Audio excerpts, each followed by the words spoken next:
So yung problema ng electric pan na to ay hindi umikot. So kahit anong ano mo. So ang gawin natin, saksak. Ayan, saksak natin. Ayan, nakasaksak na. Ayan, try natin paikutin. So ayan, paikutin natin. So ayan, wala, ayaw umikot. So ayan na, ayaw umandar. So 1, 2, 3, ayaw. So ngayon guys, ituturo ko sa inyo kung paano ayusin yung electric fan kahit wala kayong tester.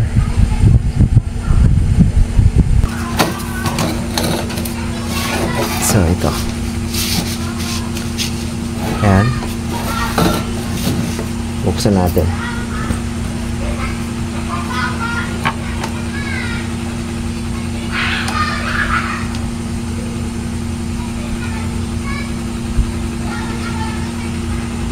So simple lang itong ayusin yung electric fan.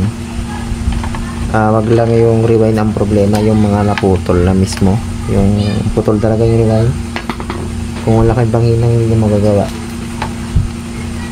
So yung ganito, simple lang to. Paano ba obvious ang problema? Yes. Tagay natin. Ito. Ayan. So ayan.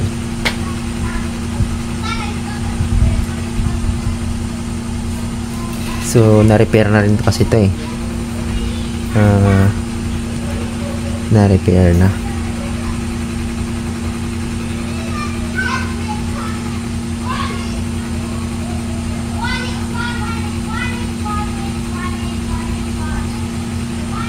So ito, kita nyo yung switch. Ayan. Kita nyo yung switch. So na-repair na to. So bago anuhin natin dito makikita nyo yung isang wire na to. Itong isang wire na to, diba? Naka ano siya sa switch, nakakabit siya sa switch. So buksan natin yung switch. Iangat natin. Iangat natin yung switch na. Ayan.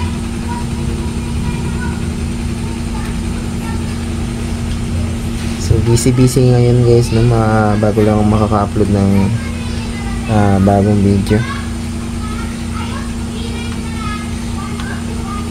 Minsan nakalimutan ko na mag-video, sobrang busy sa pag-home service. So ayan. So makikita nyo guys, no? Ayan. Sa switch nya ito ay nakakonect sa 1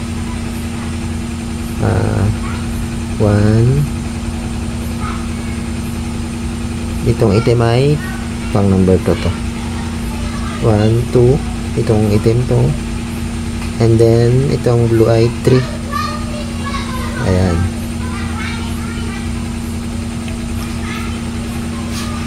Ngayon balik natin muna. Ibalik muna natin.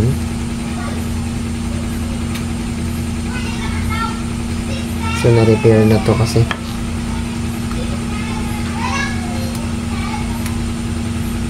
Yan. Sana yung mga screw naman.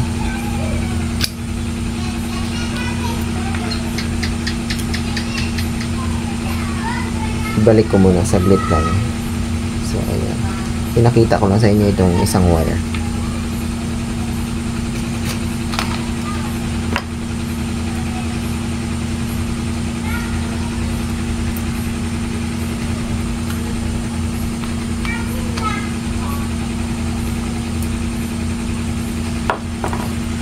Ayan, balik natin.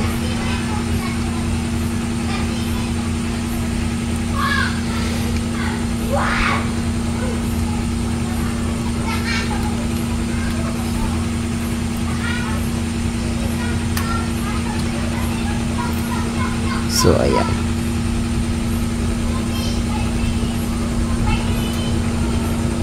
So ang gagawin natin guys ay dito tayo sa capacitor mag-check.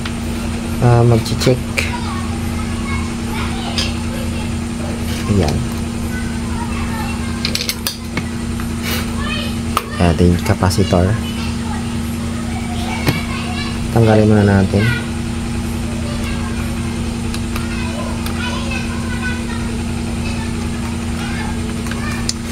Hindi natanggal.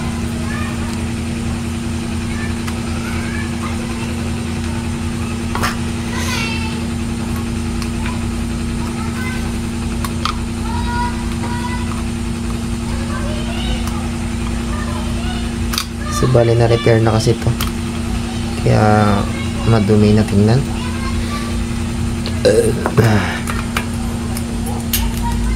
So ayan,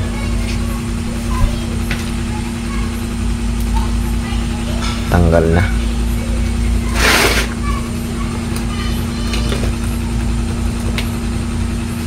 Ngayon guys, ito 'di ba? Ito yung galing sa switch, papuntang switch, itong wire na to. Itong wire na to, 'di ba? Ito ay nakakonek sa switch. So ngayon, ang mangyayari ito, dito tayo kukunik kasi nakakonek to sa fuse. Para na hindi na tayo magbaklas dito. Kasi nandito yung fuse niya. So ngayon, dito tayo maglalagay ng fuse dito sa connection na to. Galing to guys sa plug, no? Galing to dito. Yung isang wire na to. Yung isang wire naman dito sa switch. Ayan. Galing to dito, itong blue na to. So, ngayon, tatanggalin natin. Ayan.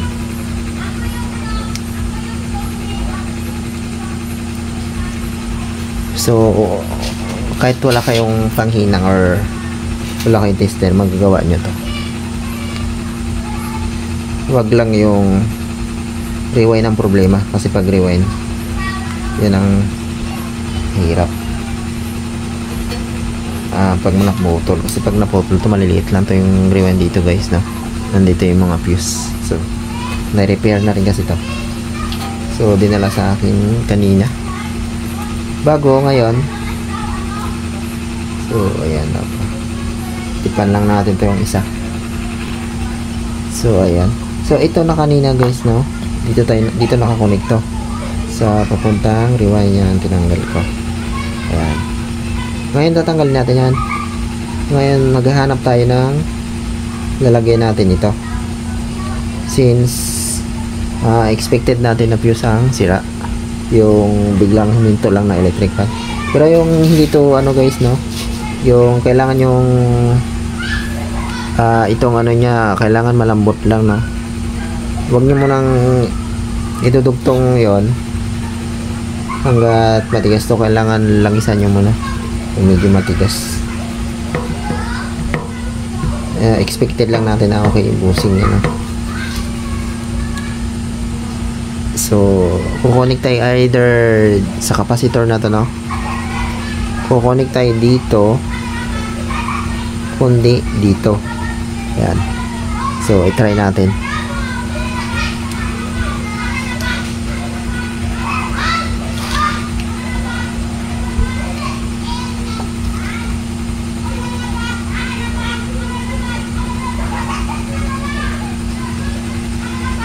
So balatan natin ito. So mas maganda may panghinang kayo.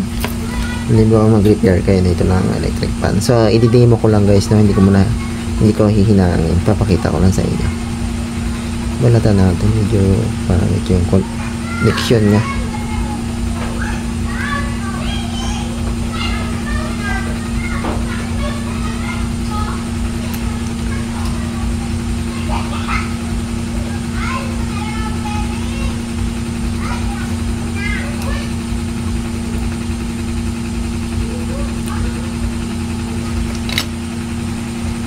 Pang emergency lang to guys, no? Pero maganda dito may fuse pa rin, thermal fuse, para hindi delikado, hindi iwas sunog.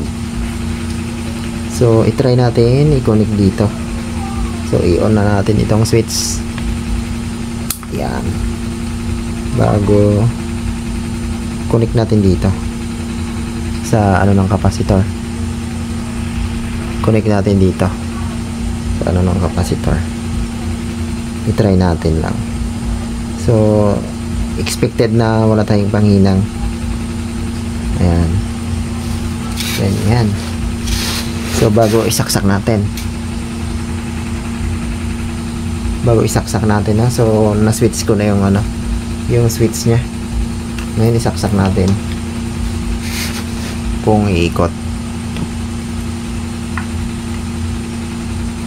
So ayan guys, umikot.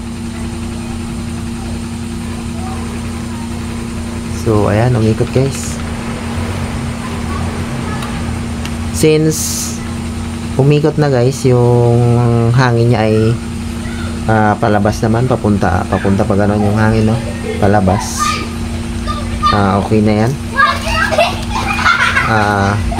Ang gagawin natin, so wala akong fuse kasi demo ko lang guys, no? So dito kukunik tayo dito ng fuse dito, yan dito, papunta dito sa capacitor dito. So bali mababaliwala na to. So kukunik tayo ng fuse papunta dito. So kung emergency naman, pwede naman siyang i-direct, kaso delikado. Kailangan may thermal fuse. Since hindi natin alam pala dito, no, na kung saan dito sa dalawa yung ano. Halimbawa dito guys, isubok natin. Iikot din to siya dito, halimbawa dito sa kabilang side ng capacitor. Iikot rin siya dito kasi yung hangin niya pabalik. Hindi pa harap, pabaliktad. Halimbawa mali yung kabit natin dito. Halimbawa dito tayo nagkabit una. Iikot rin yan siya guys, kaso yung hangin niya pabalik, papunta pa ganon, hindi pa ganon. Halimbawa ganon na nangyari sa inyo, kinabit nyo dito banda, hindi nyo alam na hindi para doon, mararamdaman nyo yan, yung ikot ng LEC pabalik, at yung hangin niya, yung pabalik yung hangin niya, sa likod ang hangin niya, hindi sa harap. So ang gagawin nyo, yung connection na to, ililipat nyo lang dito sa kabila. So okay na yun. So itry natin, na ikot rin siya kasi yan, pabalik yan. So yung hangin niya pabalik. So pag ganyan, ibaliktad nyo lang.